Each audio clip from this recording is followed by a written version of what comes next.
Hello, I'm the Nostalgia Critic. I remember it so you don't have to. Mighty Morphin Power Rangers. I have to admit, growing up, I wasn't really a Power Rangers kid. I was more in that Ninja Turtles X-Men kind of crowd. In fact, when the show first premiered, I remember saying to myself, there's no way this is gonna catch on. People can't possibly be this stupid. And this is why I'm not in the stock market. The show, about 6 bland teenagers who saved the world from Japanese stock footage, was such a huge hit that they eventually made a movie about them in 1995. And does it suck balls? Major balls. In fact, the only difference between the movie version and the show is that the movie version actually has a budget. But instead of using it on mind-blowing special effects and high-tech wizardry, they use it to go skydiving. In fact, that's how the movie begins, with skydiving. Like someone threw a whole bunch of money at the producers and they said, "Yeehaw! We're going skydiving! Bring the camera along! I'm sure we'll fit it in the movie somehow!" And as you probably would have guessed, it's an entirely pointless sequence. Now, the first thing you Power Ranger fans might have noticed is a changing cast. In the film, we see there's a black girl and an Asian boy. But wait a minute, wasn't there originally an Asian girl and a black boy? Well, the problem with that is that the black boy was put in the black suit and the Asian girl was put in the yellow suit. Not very political correcto. When the producers realized racial stereotyping isn't in at the moment, they got rid of the 2 actors, saying there was an intergalactic unemployment line that needed wading in, and replaced them with the 2 you see now. However, the 2 cast members that sadly remain the same are Bulk and Skull, the supposed bullies of the group. Which I always found kinda strange. If they don't like the Power Rangers and they're always picking on them, why do they hang out with them all the time? Hey guys! You might want to slip those on.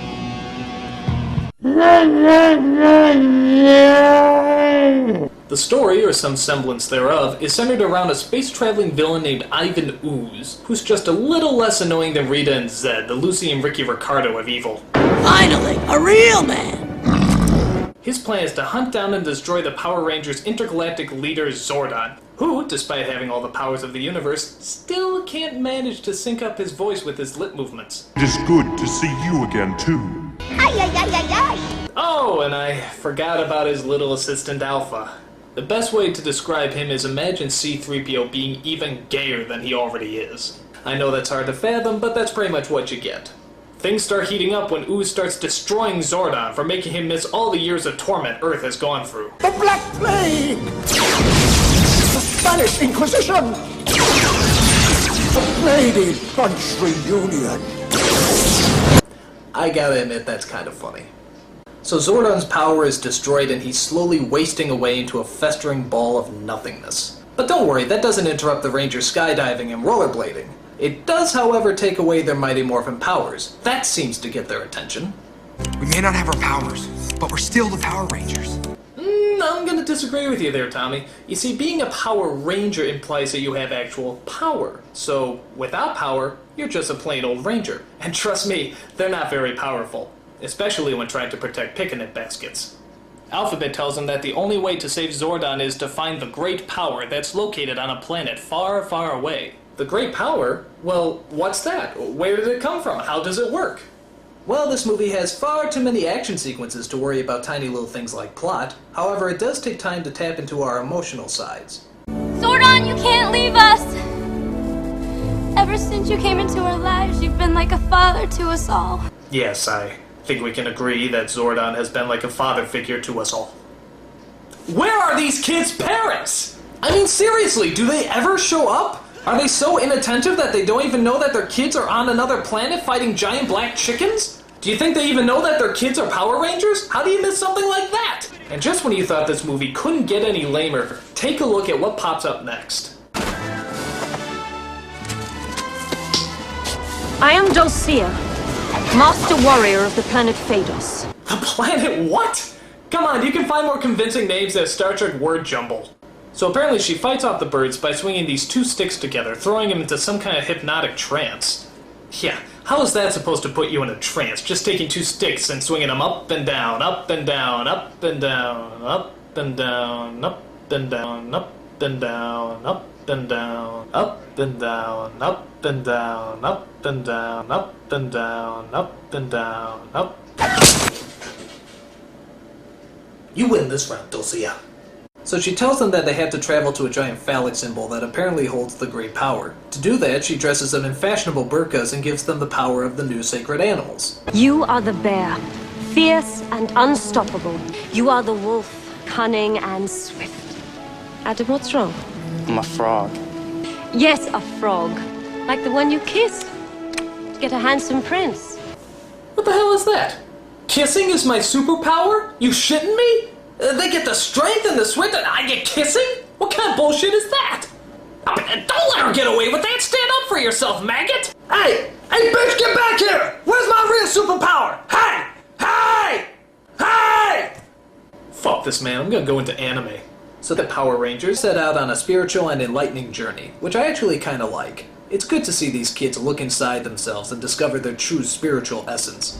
And what exactly do they learn on this journey of self-discovery? Nothing! They kick some ass and they get their powers back. That's it. Bullshit. That's like telling a kid the secret to enlightenment is punching somebody in the face, which isn't that bad an idea right now. As always, the Power Rangers have a thrilling giant robot fight in the middle of the city. The traditional toy robot models are replaced this time with CG replicas. And I never thought I'd say this, but after watching this metallic diarrhea, I think I actually prefer the toy robot models. There's also a subplot about how Ivan Ooze hypnotizes all the parents in the city and forces them to jump off a cliff. I'm sympathizing with them at this point. But don't worry, there's a little 12-year-old boy who knows how to operate a crane and a monorail. Where the hell did he pick that up? Was there a how to handle heavy machinery class in grade school? If so, how did I miss that class? The battle eventually works itself up into outer space, where the mother of all finishing blows is thrown. Dude, did you just see that? Real good lesson for the kids, guys. If you can't overcome your enemies, just kick them in the happy sack and they'll go down like anyone else. Top notch. Upon hitting an asteroid, Ivan Ooze is destroyed and the Power Rangers fly off to save Zordon. But unfortunately, they're too late. Zordon is gone.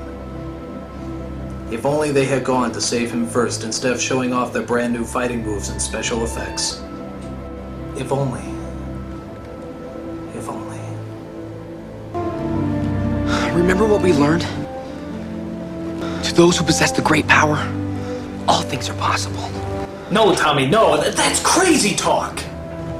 Come on.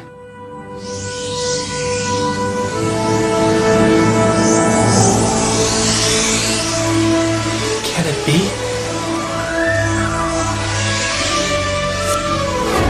Is it possible?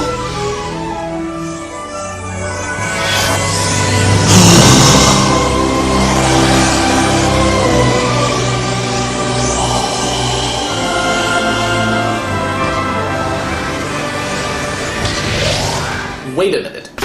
If the great power has the ability to do anything, couldn't they just use it to destroy Ivan Ooze in the first place? This movie makes no sense! Nothing about the Power Rangers does! How come the monsters always land in the exact same city? How come the city turns into a canyon whenever a fight scene's about to happen? How come nobody recognizes the Rangers even though they wear the exact same colors every day? How come they always move like they have Tourette's syndrome? How come Rita's voice never sounds right? How come they dress up like NASCAR mannequins? How come it's sunny in space? How come Alpha's so gay? How come Kimberly's so hot? Why? Why? Why? I'm the Nostalgia Critic. I remember it so you don't have to.